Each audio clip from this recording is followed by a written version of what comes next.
Sziasztok, Zsolt vagyok! A mai videóban a DIYDetailing-től fogjuk kipróbálni a Perfectly Safe Brush nevezetű, hát ilyen gépjármű mosókeféjét, ami kifejezetten a gépkocsi felületére van, tehát semmiképpen se a kerekekre. Majd meglátjuk, hogy működik. Tényleg eléggé kis puha, és állítólag nedvesen még puhább. Nyél nélkül érkezik, de egy sima standard felmosó vagy parfis nyél bőven megfelel, úgyhogy le is nyúltam az asszonytól a Vileda felmosójának a nyelét, és majd azt fogom rá cuppantani. Kezdjük is!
No, fiúk, lányok, ez volt a DIYDetailnek a Perfectly Safe Brush nevezetű, hát ugye lefordítva a teljesen biztonságos keféje.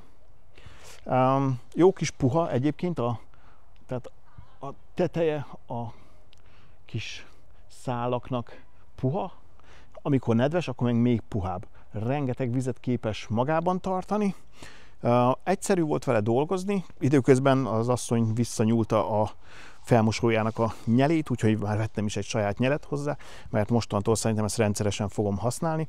Sokkal gyorsabban le lehet vele mosni a kocsit, és hazudnék, ha azt mondanám, hogy amikor így 45 fokos szögbe így mostam például a motorháztetőt, meg az egyik ajtót a sajáton, akkor a vizsgáló lámpával nem láttam 45 fokos karcokat a járművön, de igazánból semmivel se láttam karcosabbnak, mint ha például egy mosókesztyűt használtam volna, azzal is ugyanúgy előjöhetnek a karcok, akár egy szárazolókendővel is ugyanúgy előjöhetnek a karcok, és ezt leszámítva tényleg nem kellett semmire felmászkálnom, hogy a tetőt le tudjam mosni, nem kellett hajlonganom, hogy az alját is le tudjam ugye mosni az alsó felületeket.